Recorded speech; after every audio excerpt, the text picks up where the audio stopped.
ഓരോ ഔഷധ ഗുണങ്ങളുണ്ടാകും, ഓരോ പ്രത്യേകതയും ഉണ്ടാകും. പണ്ടൊക്കെ അത്തപ്പൂക്കളം ഇടാൻ പൂ പറിക്കാൻ പോകുമ്പോൾ പലരും പറയുമായിരുന്നു ആ പൂ പറിക്കേണ്ട, അതിന്റെ പേര് ശവന്നാറി എന്നാണെന്ന്. പക്ഷെ ഇന്ന് പല വീടുകളുടെയും പൂന്തോട്ടങ്ങളിൽ നമുക്ക് ഈ പൂ കാണാൻ സാധിക്കും.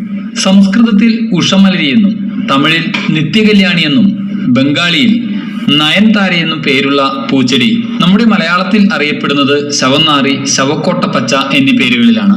ഇന്നത്തെ വീഡിയോ ശവന്നാറി എന്ന ചെടിയെ കുറിച്ചാണ്. ഇഷ്ടമായ ഷെയർ ചെയ്യുക, നിങ്ങളുടെ വിലപ്പെട്ട അറിവുകൾ കമന്റ് ചെയ്യാനും മറക്കരുത്. ഒട്ടും ഹിതകരമല്ലാത്ത ഒരു മണമുള്ളതിനാലാവണം കാണാൻ ഭംഗിയുള്ള പൂക്കളുണ്ടാവുന്ന ഈ സസ്യത്തിന് ഈ പേര് വന്നത്. അല്ലെങ്കിൽ ശവക്കോട്ടകളിൽ മാത്രം കാണുന്ന ചെടി ആയതുകൊണ്ടാകാം ഇതിനെ ഈ പേര് വന്നത്.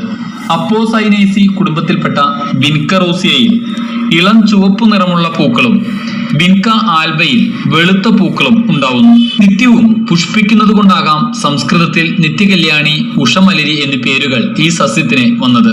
1 മീറ്റർ വരെ ഉയരത്തിൽ വളരുന്ന ഈ സസ്യത്തിന് കടും പച്ച നിറത്തിൽ മിനുസമുള്ള ഇലകളാണുള്ളത്. നേർത്ത സിലിണ്ടർ രൂപത്തിലുള്ള കായകളിൽ അനേകം വിത്തുകൾ ഉണ്ടാകും. പാകമായ വിത്തുകൾക്ക് കറുപ്പ് നിറമായിരിക്കും. ചട്ടിയിൽ മണ്ണിട്ട് നമുക്കിത് കിളിർപ്പിച്ചെടുക്കാം. കേരളത്തിലെ കാലാവസ്ഥയ്ക്ക് യോജിച്ച സസ്യമാണിത്. തമിഴ്നാട്ടിൽ പരക്കെ കൃഷി ചെയ്തു വരുന്നു.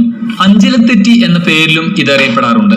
ശവന്നാറി എന്നൊക്കെ പറഞ്ഞാലും മാറ്റി നിർത്തിയാലും വളരെ ഔഷധ ഗുണമുള്ള ഒരു ചെടിയാണിത്. അർബുദ ചികിത്സയ്ക്ക് ഉപയോഗിക്കുന്ന വിൻബ്ലാസ്റ്റിൻ, വിൻക്രിസ്റ്റീൻ തുടങ്ങിയ മരുന്നുകൾ ഈ ചെടിയിൽ നിന്നാണ് ഉണ്ടാക്കുന്നത്.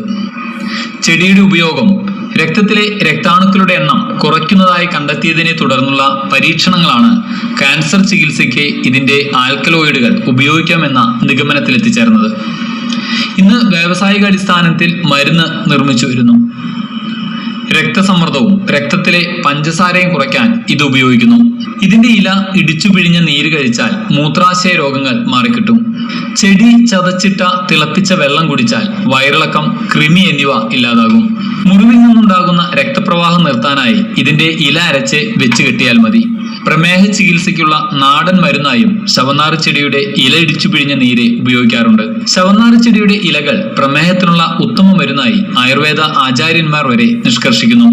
വെള്ളയും പിങ്കും നിറത്തിലുള്ള ഇതിനെ ചിലർ ആദവും ഔവയും എന്ന് വിശേഷിപ്പിക്കാറുണ്ട്. ശ്രദ്ധിക്കേണ്ടത് ഇതിലെ വിഷാംശം നീക്കാൻ പ്രത്യേകം ശുദ്ധീകരിക്കണം എന്നതാണ്.